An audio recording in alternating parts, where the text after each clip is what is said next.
kami. Terima kasih, berkati setiap kami Tuhan, setiap pujian kami, biarlah boleh menyenangkan hati Tuhan. Tiba saatnya kami akan mendengar firman-Mu ya Bapa, biarlah firman yang kami dengar juga boleh menguatkan kami, meneguhkan kami, sehingga iman kami tetap kuat di dalam Tuhan. Terima kasih Bapa, urapi hamba firman-Mu Tuhan, biarlah pengurapan dari yang maha tinggi mengurapi hamba-Mu ya Bapa. Berfirmanlah Tuhan, kami siap mendengar firman-Mu. Dalam nama Yesus kami bersyukur dan berdoa, haleluya. Amin. Silakan hambanya. Ya, shalom, selamat malam Bapak Ibu Saudara. Ya, puji Tuhan. Mari kita akan sama-sama belajar kebenaran firman Tuhan. Saya percaya bahwa firman Tuhan itu akan menguatkan kita dalam menjalani kehidupan. Biarlah kita sama-sama belajar terus, sama-sama bertumbuh dalam Tuhan. Kita buka Alkitab kita dari 1 Petrus, pasalnya yang kelima, ayat yang ke-7 sampai ayatnya yang ke-11.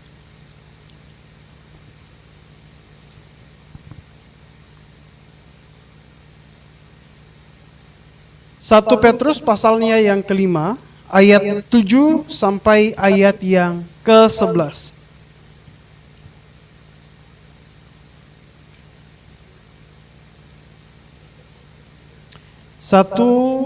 Satu Petrus 5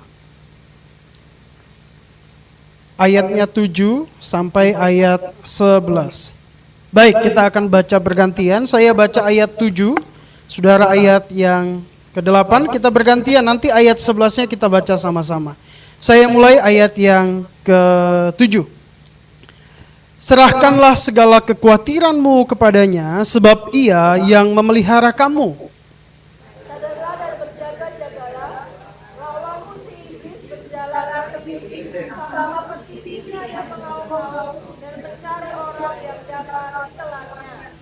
Lawanlah dia dengan iman yang teguh, sebab kamu tahu bahwa semua saudaramu di seluruh dunia menanggung penderitaan yang sama.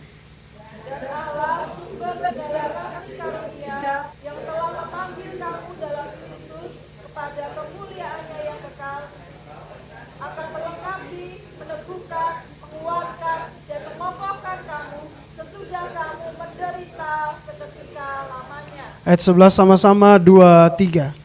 Ialah yang empunya kuasa sampai selama-lamanya. Amin.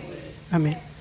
Iya, Bapak Ibu Saudara, kitab 1 Petrus pasal 5, kalau kita perhatikan dari ayat 1 sampai ayat yang ke-11 ini adalah nasihat. Nasihat itu adalah sebuah peringatan dalam bentuk penggembalaan yang dilakukan oleh Petrus kepada jemaat-jemaat atau orang-orang percaya yang tersebar di daerah perantauan di daerah Asia Kecil. Nah, Bapak Ibu Saudara, kalau kita perhatikan ayat 1 sampai ayat yang ke-11 itu, di dalamnya ada beberapa orang atau beberapa kelompok yang dinasehati. Yang pertama adalah para penatua. Penatua itu adalah orang-orang yang dipercaya untuk menggembalakan gereja-gereja lokal. Jadi yang pertama dinasehati adalah gembala atau penatua di jemaat. Yang kedua adalah orang-orang muda. Kemudian di bagian berikutnya ada nasihat itu diberikan di ayat yang ke-5, ada orang muda di situ. Kemudian orang muda itu disuruh tunduk kepada orang-orang tua. Kemudian di situ ada kata dan kamu semua, artinya semua orang yang ada di dalam gereja itu, di dalam jemaat itu dinasehati. Entah itu penatuanya, entah itu bapak-bapak, entah itu ibu-ibu, entah itu anak-anak muda, anak-anak kecil, semuanya diberikan nasihat.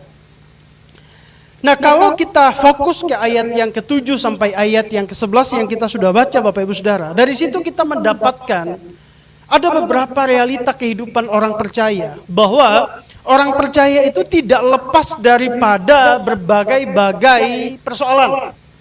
Atau dengan kata lain bahwa Petrus itu mengatakan kepada jemaat bahwa di dalam kehidupan kita sebagai orang percaya, kehidupan sebagai orang percaya itu tidak lepas dari berbagai-bagai tantangan. Hal-hal yang menjadi ancaman bagi iman orang percaya. Yang pertama Bapak Ibu Saudara, yang kalau kita perhatikan tantangan iman orang percaya, yang pertama adalah ayat 7, kekhawatiran. Kekhawatiran itu adalah tantangan iman yang pertama bagi orang percaya. Kemudian mungkin ada yang tanya, loh kok orang percaya, orang Kristen, orang yang sudah disebut orang percaya, kenapa khawatir? Bapak Ibu, kita ini masih manusia, betul ya? Kita masih butuh, kita ini masih manusia gitu. Kita manusia. Ada kebutuhan. Kebutuhan jasmani, kebutuhan jiwa, kebutuhan rohani, sehingga itu sangat berpotensi bagi kita. Manusia itu sangat berpotensi mengalami kekhawatiran. Khawatir bagaimana dengan kesehatan, khawatir bagaimana dengan kehidupan, khawatir bagaimana dengan ekonomi, khawatir bagaimana dengan masa depan, khawatir bagaimana dengan anak-anak, dan lain sebagainya. Berbagai-bagai hal yang membuat kita bisa khawatir. Masalah yang kedua Bapak Ibu Saudara, kalau kita perhatikan ada di ayat yang ke-8, tantangan iman orang percaya yang kedua adalah iblis. Nah, ini bisa dikhotbahkan, bisa jadi satu khotbah tersendiri, nanti kita akan bahas beberapa kebenaran-kebenaran tentang iblis itu sendiri. Tetapi malam hari ini saya mau sampaikan kepada kita bahwa tantangan iman orang percaya itu yang kedua adalah iblis. Yang kedua Bapak Ibu Saudara, di ayat yang ke-9 ada satu kata yang menjadi tantangan orang percaya adalah penderitaan. Betul ya? Penderitaan. Jadi apa tantangannya orang percaya? Yang pertama adalah khawatir. Khawatir itu Bapak Ibu Saudara adalah ketakutan terhadap sesuatu yang belum terjadi. Sesuatu yang belum pasti terjadi, belum terlaksana, belum kelihatan, tapi terjadinya atau ada di dalam pikiran. Dipikirin, direnungkan, bagaimana ya, padahal belum terjadi. Nah, kalau penderitaan adalah sesuatu yang sudah terjadi, sudah dialami Bapak Ibu Saudara. Sesuatu yang sudah dialami. Nah, apa sih yang dialami oleh jemaat mula-mula atau orang-orang percaya pada saat itu? Penolakan, penganiayaan, penindasan, masalah ekonomi karena mereka tertolak, mereka susah kerja, mereka diasingkan dari masyarakat, mereka ditolak sama pemerintah. Jadi itulah penderitaan-penderitaan yang dialami oleh orang percaya. Jadi tiga realita tantangan ini Bapak Ibu Saudara ada di dalam kehidupan jemaat mula-mula waktu itu. Dan saya juga yakin bahwa ini realita yang kita hadapi setiap hari. Ada kekhawatiran, siapa yang tidak pernah khawatir? Semuanya pernah khawatir?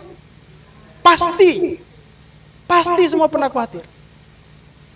Semua percaya bahwa setiap hari kita mengalami tantangan, godaan dari si iblis? Ya. Semuanya pernah mengalami penderitaan dalam berbagai hal. Setuju ya? Nah, oleh karena itu Bapak Ibu Saudara, malam hari ini kita mau belajar bahwa dari teks yang kita baca ini memberikan kita kunci dalam menghadapi tantangan-tantangan yang terjadi dalam kehidupan kita. Yaitu kekhawatiran, musuh rohani yang datangnya dari si iblis itu, kemudian menghadapi penderitaan. Nah, pertanyaannya adalah, apa sih yang menjadi kunci untuk kita menghadapi tantangan-tantangan iman itu supaya kita bisa berhasil? Apa kuncinya supaya kita bisa berhasil? Kalau kita perhatikan Bapak Ibu Saudara, ayat yang tadi kita sudah baca, ayat yang ke-7, kunci untuk menghadapi kekhawatiran adalah diserahkan sama Tuhan. Diserahkan sama Tuhan. Kekhawatiran itu adalah beban, kekhawatiran itu adalah masalah, kekhawatiran itu adalah sesuatu yang belum pasti, yang menjadi beban hidup, dan tidak bisa dihadapi tanpa diserahkan kepada Tuhan. Tuhan harus menjadi satu-satunya tempat kita berserah, tempat satu-satunya kita menyerahkan segala kekhawatiran kita, segala beban yang kita hadapi. Bapak Ibu Saudara, kalau kita menjalani hidup yang kita sebagai manusia tidak tahu apa yang akan terjadi 5 menit, 10 menit, 1 jam ke depan, 1 hari ke depan, 1 bulan ke depan. Waktu itu terus berlalu ya Bapak Ibu ya. Terus berlalu. Dan rasanya begitu cepat. Tidak terasa Bapak Ibu Saudara, rasa-rasanya baru kemarin kita pakai baju hijau ya kemarin ya. Natalan, Ini udah ada Oktober lagi loh. Gereja sudah mulai memikirkan Natal lagi. Ya kan? Begitu cepat waktu itu. Nah, di dalam waktu yang begitu cepat itu, kita menghadapi berbagai pergumulan. Kita kadang-kadang ada ketakutan, ada kecemasan, ada kekhawatiran, ada kebimbangan. Kenapa? Karena ketidaktahuan kita sebagai manusia, karena keterbatasan kita tentang apa yang akan terjadi di depan. Kita juga memiliki keterbatasan. Kita tidak tahu apa yang terjadi, apa yang akan terjadi kepada keluarga kita yang berbeda tempat, berbeda jarak dengan kita. Maka kadang-kadang muncul kekhawatiran. Aduh, bagaimana ya anak saya di sana? Bagaimana ya keluarga saya di sana? Bagaimana ya, gitu kan? Nah, kadang-kadang apalagi kalau kita dengarin dia lagi kurang enak badan, kadang-kadang orang tua, oma, nenek, kakek itu khawatir loh Bapak Ibu. Namanya orang tua pasti khawatir. Tapi malam hari ini Bapak Ibu Saudara, firman Tuhan ini mengajarkan kita untuk kita bisa menang menghadapi tantangan yang pertama ini. Tantangan kekhawatiran adalah, ayo berserah saja sama Tuhan. Amin. Serahkan sama Tuhan, kita lakukan bagian kita. Kita jalani hidup, berserah sepenuhnya sama Tuhan. Dan saya percaya bahwa bagian Tuhan, Dia yang kerjakan. Jadi yang pertama adalah, ayo berserah sama Tuhan. Serahkan beban kita sama Tuhan. Kita letakkan persoalan kita, tantangan yang kita hadapi kepada Tuhan. Itu yang pertama. Yang kedua, kunci yang kedua untuk bisa menang menghadapi tantangan iman. Yang pertama tadi adalah berserah sama Tuhan. Yang kedua, kita perhatikan ayatnya yang ke-8. Ayat yang ke-8. Sadarlah dan berjaga-jagalah. Lawanmu si iblis berjalan keliling sama seperti singa yang mengaum-ngaum dan mencari orang-orang yang dapat ditelannya. Kita harus mengerti Bapak Ibu Saudara bahwa kita punya lawan, musuh rohani yang tidak pernah berhenti. Terus berjalan, aktif. Jadi musuh kita, iblis itu aktif terus untuk terus berkeliling. Mencari orang-orang lemah yang bisa ditelan. Kata ditelan di situ dalam pengertian rohani Bapak Ibu Saudara, dilemahkan, dihancurkan, dibinasakan. Karena itu memang pekerjaannya iblis. Iblis itu berusaha untuk melemahkan iman kita. Dari mana dia melemahkan iman kita? Kadang-kadang dari persoalan yang kita hadapi. Kadang-kadang dari penyakit. Kadang-kadang dari masalah keluarga. Kesempatan itu dimanfaatkan iblis untuk melemahkan iman kita. Akhirnya iblis menuduh kita. Nah, mana Tuhan mau buktinya kamu di tengah-tengah persoalan, tapi nggak ada jalan keluar? Mana katanya kamu beriman, tapi buktinya di tengah-tengah masalah yang kamu hadapi sepertinya tidak ada jalan keluar. Iblis mengambil kesempatan itu untuk terus melemahkan kita. Iblis mengambil kesempatan itu untuk membuat kita tidak percaya sama janji Tuhan. Iblis mengambil kesempatan itu untuk membuat saya dan saudara ragu akan firman Tuhan. Itu pekerjaannya iblis. Maka kita harus sadar dan berjaga-jaga bahwa sebagai orang percaya kita punya tantangan yang kedua, yaitu musuh rohani yang berusaha untuk melemahkan iman kita. Maka Petrus menasihatkan kepada jemaat di perantauan supaya ayo kamu harus terus berjaga-jaga.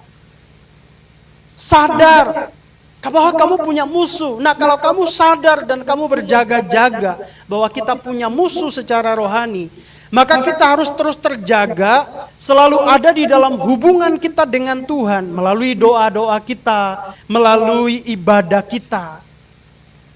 Maka Bapak Ibu Saudara, waktu kita ada di dalam pergumulan, seharusnya kita jangan meninggalkan Tuhan.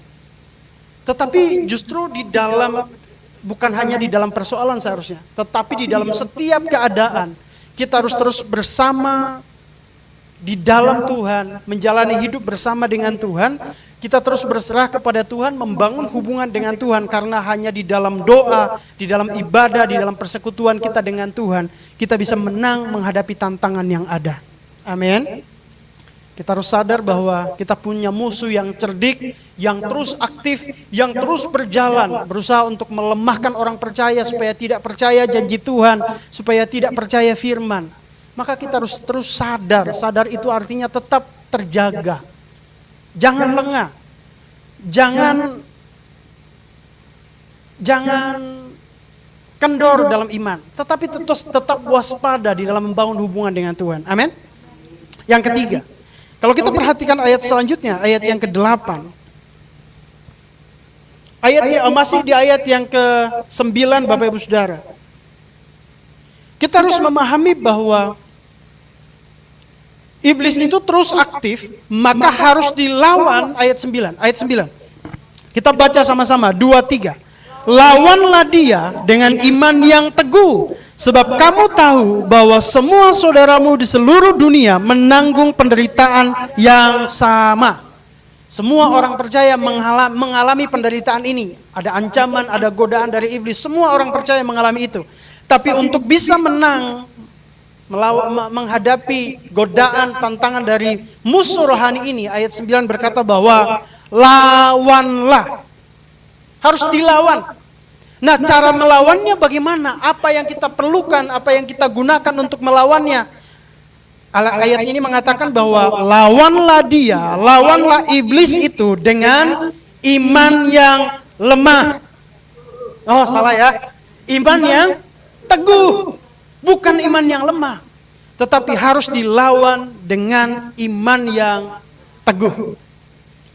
Iman adalah kepercayaan atau keyakinan kita kepada Tuhan. Saya percaya bahwa kita semua percaya bahwa Tuhan itu ada. Amin. Tapi Bapak Ibu Saudara, iman yang percaya bahwa Tuhan itu ada, Pak Stephen Tong berkata bahwa itu adalah iman level 1. Nah, kita harus naik level dalam iman, harus yakin bahwa Tuhan itu tidak hanya ada, tapi kita harus mempercayai Tuhan dalam hidup kita. Mempercayai Tuhan itu artinya menyerahkan hidup kita, mempercayakan diri kita, mempercayakan hidup kita di dalam pimpinan dan penyertaan Tuhan dan di dalam pemeliharaan Tuhan. Jadi tidak hanya percaya Tuhan itu ada, tetapi kita harus menyerahkan hidup kita sama Tuhan. Kita harus menyerahkan seluruh keberadaan kita ke dalam tangan Tuhan supaya dipimpin, dipelihara, dan disertai. Amin. Jadi percaya sama Tuhan itu meyakini bahwa Tuhan itu ada dan Dia juga berkuasa memelihara saya, menjaga saya, menyertai saya, menopang hidup saya. Itu namanya beriman. Maka Bapak Ibu Saudara, cara yang kita harus gunakan untuk menang melawan tantangan iman ini adalah kita harus punya iman yang teguh, iman yang kuat, bukan iman yang biasa, bukan iman yang lemah, tetapi imannya harus kuat. Katakan sama-sama, iman yang kuat. Nah, untuk mendapatkan iman yang kuat itu tidak seperti membalikkan telapak tangan begitu mudah, tetapi iman yang kuat itu harus kita percaya bahwa iman itu dikaruniakan oleh Tuhan, diberikan Tuhan dalam hati kita. Tetapi juga iman itu harus dikerjakan dalam hidup kita melalui baca firman, melalui doa, melalui pujian, penyembahan, melalui merenungkan firman, dan itu yang akan membuat iman saya dan saudara menjadi kuat. Artinya Bapak Ibu Saudara bahwa ketekunan di dalam melakukan ibadah, doa, pujian penyembahan, saat teduh, itu yang akan menguatkan iman kita karena itu adalah makanan-makanan bagi rohani kita. Saya percaya bahwa orang yang tekun doa, baca firman, memuji Tuhan, pasti memiliki iman yang kuat. Amin. Yang ketiga, itu yang ketiga. Yang terakhir, yang keempat. Apa yang menjadi kunci bagi saya dan saudara untuk bisa menghadapi berbagai tantangan. Ayat yang ke-10. Kita baca ayat yang ke-10, 2, 3.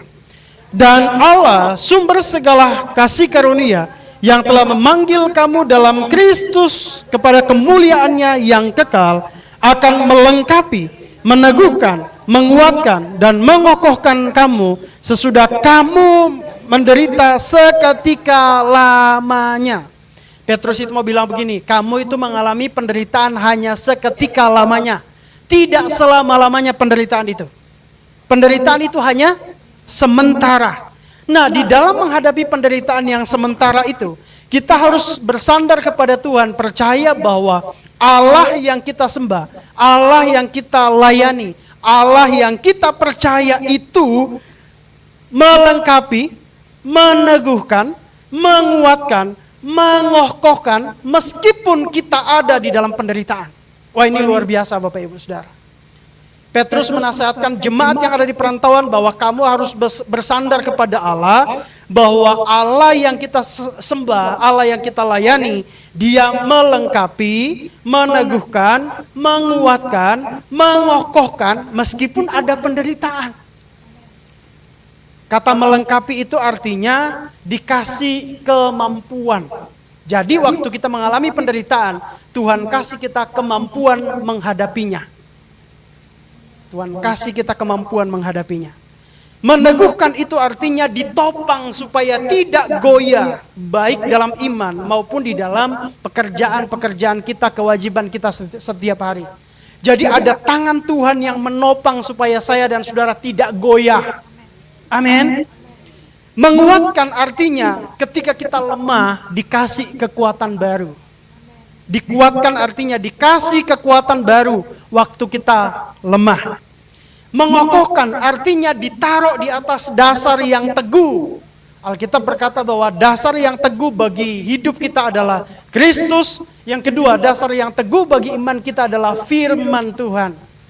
Jadi waktu kita lemah, Tuhan taruh kita di atas dasar yang teguh, yaitu Kristus sebagai Tuhan dan Juru Selamat kita, dan di atas kebenaran firman-Nya yang akan menjadi kekuatan saya dan saudara. Dengan kata lain Bapak Ibu Saudara, bahwa apa yang dikerjakan Tuhan ini melengkapi, meneguhkan, menguatkan, mengokohkan. Ini memberikan saya dan saudara jaminan bahwa Allah itu tidak pernah membiarkan saya dan saudara menghadapi penderitaan sendirian. Tetapi Dia ada, Dia selalu bersama-sama dengan kita menghadapi segala macam penderitaan. Amin. Dia tidak pernah meninggalkan kita. Maka ayo Bapak Ibu Saudara, kita terus bersandar kepada Tuhan. Paulus ketika dia sakit Bapak Ibu Saudara, dia berdoa sama Tuhan, dia memohon sama Tuhan. Dia minta, Tuhan, aku punya kelemahan. Tapi apa kata Tuhan? Cukuplah kasih karuniaku kepadamu. Sebab di dalam kelemahanlah kuasaku menjadi sempurna. Bapak Ibu Saudara, mungkin kita menghadapi kelemahan. Kita punya kelemahan, kita menghadapi tantangan, kita punya kesulitan. Tapi percayalah Bapak Ibu Saudara bahwa di dalam semua itu kuasa Tuhan menaungi kita. Amin. Allah tidak pernah membiarkan kita. Maka Bapak Ibu Saudara, firman Tuhan yang kita sudah baca dan renungkan malam hari ini mengingatkan kita bahwa hidup itu selalu diperhadapkan dengan kekhawatiran, tantangan dari musuh rohani, kemudian berbagai-bagai penderitaan yang terjadi dalam hidup kita. Tuhan tidak pernah janji bahwa Tuhan akan menghilangkan itu semua. Tetapi Bapak Ibu Saudara, kekhawatiran, tantangan dari musuh rohani, dan penderitaan yang kita alami dipakai oleh Tuhan untuk membuat saya dan saudara menjadi kuat. Makanya firman Tuhan berkata, Allah turut bekerja di dalam segala hal. Kekhawatiran, ada tantangan dari musuh rohani, ada penderitaan, tapi Tuhan pakai itu semua menjadi kebaikan bagi saya dan saudara. Maka ayo kita harus hadapi dengan berserah sama Tuhan, tetap sadar dan berjaga di dalam Tuhan, tetap membangun hubungan dengan Tuhan. Mari kita punya iman yang teguh, karena hanya dengan iman yang teguh kita bisa melawan musuh kita. Dan yang ketiga adalah bersandar sama Tuhan, percaya bahwa Dia Tuhan yang mampu, Dia Tuhan yang sanggup untuk menolong saya dan saudara. Dia selalu ada, Dia tidak pernah membiarkan kita menghadapi segala macam tantangan iman kita. Tantangannya bagi kita sekarang adalah, ayo kita bersama-sama terus belajar, mari sama-sama terus maju dalam Tuhan, bertambah teguh dalam iman, dan selalu bersandar kepada Tuhan. Apakah Bapak Ibu Saudara mau terus maju dalam Tuhan dan berserah kepada Tuhan? Amin. Makanya ayo, jangan kendor. Meskipun ada persoalan, ada tantangan, ada masalah yang kita alami, yang kita hadapi dalam hidup ini. Tetapi jangan menyerah, jangan putus asa, mari kita terus berserah sama Tuhan. Saya percaya Allah yang kita sembah adalah Allah yang selalu hadir di dalam kehidupan kita. Tidak pernah membiarkan saya dan saudara menjalani sendirian. Dia selalu ada bagi kita. Amin. Tuhan memberkati kita semua. Mari kita berdoa.